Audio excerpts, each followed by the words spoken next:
comment réaliser une fenêtre de 4 vantaux à frappe, comme vous pouvez le voir sur le côté, très facilement avec Revit. Bonjour, je suis Pascal Camliti, architecte et formateur Revit. Aujourd'hui, je vais vous présenter un tutoriel sur comment réaliser donc ce type de fenêtre. Donc c'est un abonné de la box qui m'a envoyé une demande, donc j'ai dû solliciter le groupe Millet, que je remercie grandement de m'avoir envoyé les fichiers, les éléments pour pouvoir travailler sur cette modélisation. Vous allez voir, donc on va le faire en 2 étapes parce que je pense que ça va être un peu long. Je vais vous montrer comment, premièrement, analyser donc des éléments de DWG, fichiers DWG, pour pouvoir en faire une famille Revit. Et deuxième étape, on fera la modélisation un peu plus poussée pour pouvoir passer au niveau supérieur et voir comment modéliser ce type de famille. Alors, ce qu'on peut voir ici, c'est donc une fenêtre à frappe. Donc, ça veut dire que quand elle est ouverte, il y a 2 parties fixes et 2 parties ouvrantes. Et comme ça, vous allez pouvoir voir comment on réalise ce type de famille. Avant de démarrer le tutoriel, je vous rappelle qu'en cliquant sur le lien qui est sous la vidéo, vous allez pouvoir recevoir mes conseils gratuits par email. Donc vous cliquez sur le lien qui est sous la vidéo ou autour de la vidéo en fonction de où vous êtes, sur quelle plateforme. Et ainsi, vous allez pouvoir recevoir donc votre prénom et votre email, recevoir mes conseils gratuits. Et pour celles et ceux qui veulent vraiment passer au niveau supérieur, il y a la box, vous vous abonnez à la box pour récupérer les fichiers évidemment des tutos et ainsi que des tas de familles, des gigas de famille, des fenêtres, des végétaux, des véhicules, des personnages, enfin plein de choses. Vous allez pouvoir vraiment passer au niveau supérieur avec tout ça. Allez, c'est parti pour ce tutoriel. Alors là, hop, je vais fermer cette image. Voilà, donc on est sur Revit. Comment ça se passe? Alors, là, j'ai déjà commencé à caler les choses, mais ce que je vais vous montrer, je vais vous le montrer dès le départ. La première chose à faire, c'est qu'il va falloir gérer et importer donc un fichier DWG de manière à pouvoir le placer, le positionner correctement. Il est très important lorsque vous travaillez sur la création d'une famille depuis un fichier DWG, de comprendre le mécanisme et la logique de la chose. Donc il ne faut pas vous lancer comme ça à la volée, sans réfléchir. Toujours, lorsque vous créez des familles, vous devez réfléchir à comment faire les choses. Savoir déjà si elle va être paramétrique ou pas. Parce qu'en fonction de si vous faites une famille, là ce que je vais faire c'est la famille, je ne vais pas la faire paramétrique de manière à avoir quelque chose qui soit plus rapide à faire parce qu'autrement ça prendrait trop de temps pour des tutoriels. Mais vraiment, pour ceux et celles qui veulent vraiment passer sur du paramétrique, j'ai donc une formation qui est destinée à vous apprendre à faire des familles paramétriques et des formes complexes. Allez, donc là c'est parti. Comment faire ceci? Alors ce que vous allez faire en premier, c'est que vous allez faire fichier, nouveau, famille, et vous allez chercher donc les fenêtres métriques. On va faire ouvrir. Dans les fenêtres métriques, déjà, là, on va se retrouver avec quelque chose qui va être trop petit. Par défaut, la fenêtre fait 4,06 m. Donc, l'ouverture totale va faire 4,06 m. Donc, il vous faut, donc on va revenir ici, déjà, aller dans les paramètres ici, ou on peut le faire ici aussi, hein. Et là, on est en millimètres, je vous le rappelle, pour les familles, 4,60 m. On va faire appliquer. OK. Alors oui, forcément, le trou est plus long que le mur, donc forcément, ça ne fonctionne pas bien. Voilà. Alors du coup, il va falloir gérer, alors si je reviens ici, du coup, mon ouverture a sauté, il n'y a pas de souci. Il va me falloir prendre la hauteur. La hauteur, donc là, ce que j'ai donc en intérieur, pardon, en gauche, je vais y arriver, désolé. Là, je vois que la hauteur de la fenêtre, si je prends une cote ici à ici, j'ai 2198. Donc, je vais aller ici, je vais en paramètres, je vais dans les hauteurs, 2198. On va peut-être le mettre ici, ça sera plus pratique pour vous. Je fais appliquer, OK. Donc, maintenant que j'ai ça, donc on voit que j'ai l'intérieur et l'extérieur ici, de manière à surtout pas me tromper, parce que ça va avoir une importance sur le projet. Ensuite, donc du coup, si je vais sur une vue intérieure ici, je vais avoir mon ouverture. Alors là, on voit que par défaut, la fenêtre, elle a une allège. L'allège ici, eh ben, elle va être à 0. Donc là également, je vais aller ici, je vais regarder, j'ai mon paramètre, là je mets à 0. Et je fais OK. Voilà. Donc là, il me suffit de tabuler pour récupérer les têtes ici. Et là, je vais avoir mon trou. Comment je vais créer le trou? Ben, il suffit de faire créer. Et je vais aller dans ouverture. dans ouverture, je vais faire un rectangle qui va venir ici, et là je vais verrouiller les cadenas, de manière à avoir quelque chose qui va suivre les plans de référence. Et là maintenant, si je retourne sur ma vue 3D, j'ai bien un trou qui a été réalisé sur ma totalité de ma forme. Donc là, j'ai bien mon élément. On voit bien que j'ai un trou, il n'y a pas de souci. Alors, avant de faire tout ça, je vais faire fichier enregistrer sous, famille. Je vais aller le placer au bon endroit. Donc là, je vais mettre en pause 2 secondes. Ok, donc là, ça y est, donc je viens d'enregistrer. Et maintenant, ce qu'il va nous falloir faire, c'est récupérer le fichier DWG et le placer correctement.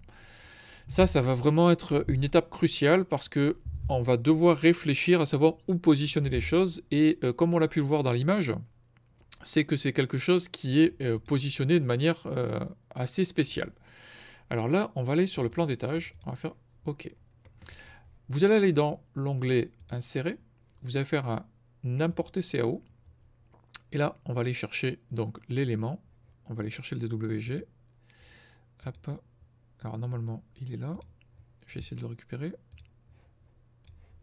Donc le voici. Alors, lorsque vous avez cette fenêtre-là, faites attention parce que lorsque vous allez prendre le fichier, vérifiez toujours donc afficher ou pas tous les calques. Au niveau donc de la dimension, donc on est en millimètres, et là on fait ouvrir. Ok, donc là le fichier est verrouillé, vous allez le déverrouiller, et là il va falloir réfléchir sur comment le positionner. Alors là on a la partie basse ici, donc on a les éléments bas ici, et on a les éléments hauts en haut.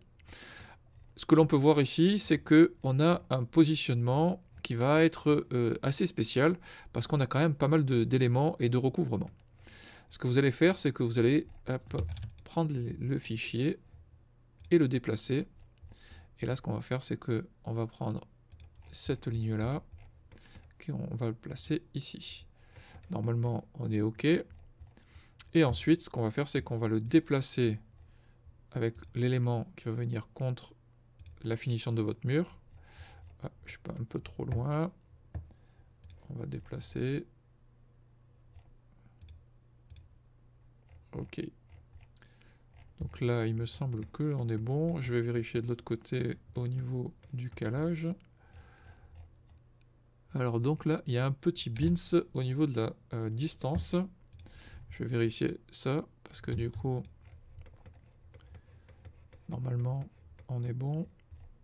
À moins que ce soit les WG qui a un petit bug. 4059 pour 4060, donc il y a un millimètre qui se balade. Allez comprendre pourquoi. Bon, il est possible qu'il y ait un petit delta. Bon, pas sur 1 millimètre, on va pas jouer, on va pas tricher, on verra bien. Parce que là j'ai 4 mètres. 4 mètres, et après, donc si je regarde les informations d'ouverture en tableau fini, normalement j'ai les éléments. Donc là, tableau fini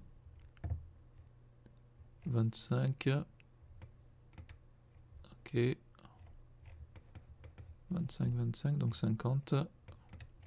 Ouais. Bon, a priori ça devrait être quelque chose qui devrait être bon. Ok, bon, alors maintenant que l'on a ça, ce qu'il vous faut faire, c'est le verrouiller de manière à ce qu'il n'y ait pas de soucis, pas de perte. Autrement, vous allez avoir des problématiques de positionnement. Là, ce qu'on va faire, comme je vous l'ai dit, on va partir sur quelque chose qui va être placé et fixe. Donc là, je vais peut-être le décaler, le mettre au centre. On va voir si ça joue sur quelques millimètres. Ouais, ok. On est à 1 millimètre près. Voilà, comme ça, on va caler les choses. Ok. Donc là, pour pouvoir modéliser, parce qu'on va avoir deux parties fixes à droite et à gauche et deux parties mobiles.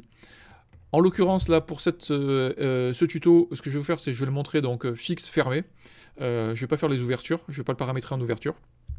Donc du coup, je vais vous montrer comment gérer les choses et après placer les choses. Donc ce qui veut dire qu'on va avoir deux éléments qui vont être identiques à droite et à gauche en symétrie. Et idem pour les châssis centraux qui vont être aussi en symétrie. Donc pour se simplifier la vie, déjà, ce qui est important, c'est que vous vous disiez, ok, je vais placer, je vais faire un élément et je vais en faire une symétrie. Alors, ça vous fera gagner du temps, évidemment. Quand on regarde l'élévation de l'élément, on se rend compte qu'on a quand même un châssis donc avec une partie extérieure la partie intérieure pardon là qui est décorative parce qu'on voit les poignées. Alors il va falloir se dire ok, qu'est-ce qu'on va modéliser et comment on va le placer. Moi ce que je préconise déjà c'est de placer des plans de référence. Les plans de référence c'est la base pour la création de famille. Donc du coup hop, on va placer des plans de référence et qui vont nous servir d'éléments de pivot. On va en placer un ici. Alors je vous rappelle que là, on le fait en éléments donc, qui vont être non paramétriques. Hein. La fenêtre sera fixe. On n'aura pas de dimension. Hop. Et là, normalement, je le place là. Et OK, j'ai mes plans de référence. Mes plans de référence vont me permettre, lorsque je vais être en intérieur ou en extérieur, d'avoir des éléments qui vont être visibles. Là, ce que je vais faire, c'est faire enregistrer. Et maintenant, ce que je vais faire, c'est que je vais importer dans cette vue également le DWG de manière à pouvoir le positionner. Donc là, on va aller dans Insérer, le CAO, on fait la même chose. OK. Donc là, on l'a ici. Il l'a placé sur le centre, forcément, il l'a décalé un peu. Ce que je vais faire, c'est que je vais replacer mon élément. Donc là, logiquement, alors, je vais peut-être pas l'avoir ici.